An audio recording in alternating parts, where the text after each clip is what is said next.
Brianne is a branch manager at Royal Credit Union in Edina, Minnesota. I knew I would screw that up. Brianne will present her Strategic Networks and Branch Advocacy Boards project. Thank you. Thank you, Tim. Thank you. I would like to start by sharing a quick story with you. Several months ago, I was working on the Why I Love My Credit Union project, a campaign that was introduced by the Minnesota Credit Union Network to gather stories and videos from members on why they love their credit union. And as I began to collect stories from our members, I will never forget the conversation I had with Jonathan, a parent, teacher, coach, and longtime member of Royal Credit Union. For the most part, it's your typical credit union story. He loves the welcoming feeling of the branch. He loves that we know him by name. He loves the personal service. But there was one thing that John shared that really stuck out for me. He said, "It feels like home when I come to RCU." That story inspired me to want to hear more. More from him, but more from all of our members. 5 years ago, Royal Credit Union expanded from Eau Claire, Wisconsin into the Minneapolis-St. Paul metro area in Minnesota. And through that expansion, it was through a merger with a small credit union that served realtors. That's where they got me. After the merger was complete, we continued to serve that realtor base, but we had opened up membership to the 12-county metro area. And after several years, we found many challenges with building our identity and creating the awareness of who Royal Credit Union is in a major metropolitan area. That's where the idea started evolving. I wanted to assemble a group of members that would act almost like an advisory board for our branches, but with less formality. Given the amount of potential for growth in this new market, it seemed like the perfect opportunity to develop that into our 3 offices in Minnesota. My vision is to create an ongoing conversation with these members and leverage their voices so that we can expand in our communities, have the products and services that meet their needs, and develop deeply engaged members that want to be a part of making a difference by being a member of a credit union. As a child, most of our parents try to teach us how to share. This little boy's parents seem to have delivered that message well. What I love about this picture is he doesn't care what people think if he shares with a girl or with a child of a different race. He is following his values and acting with his heart. And that's how I envision this advisory group working together, by creating a safe place that kindles trust, where there is no judgment, where we can be comfortable and engaged and everyone has a voice and every idea is valued. I believe that we will be able to connect and exchange ideas that will bring us all together.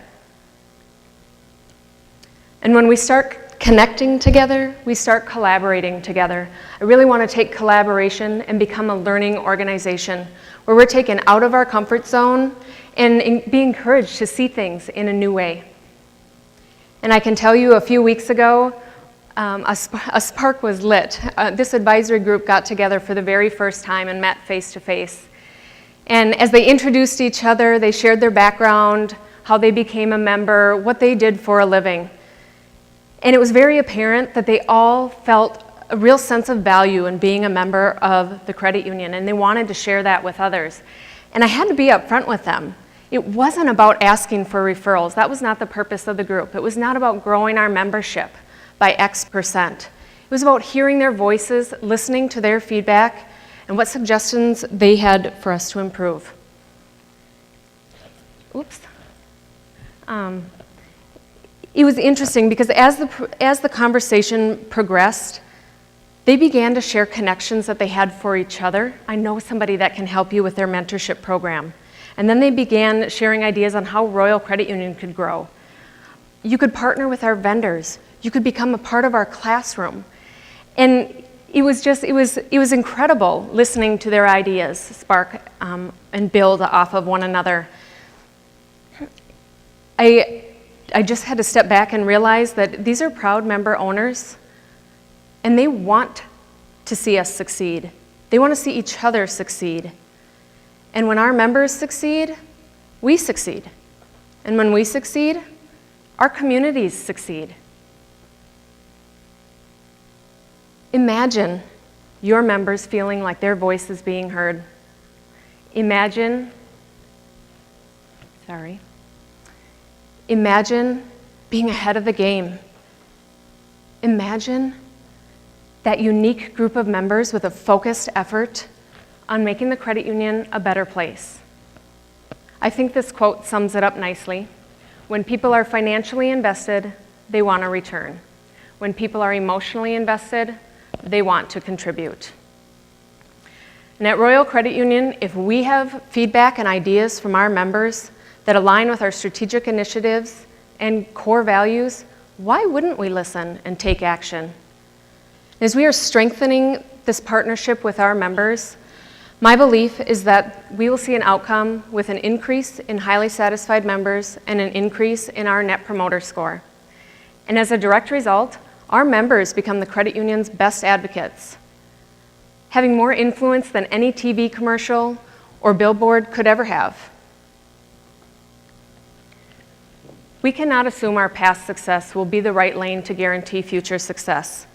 As a credit union, if we continue to learn about ourselves and listen to those voices from our members, how will we not grow? I want to go back to what John said about why he loves his credit union. He said, again, it feels like home when I come to RCU. And I really believe that home is not a place, but a feeling that each and every one of us has deep down inside. This is what home is for me. And my hope is that our members have that feeling of home when they walk into our credit union, because that feeling of home stays with you, always. Thank you.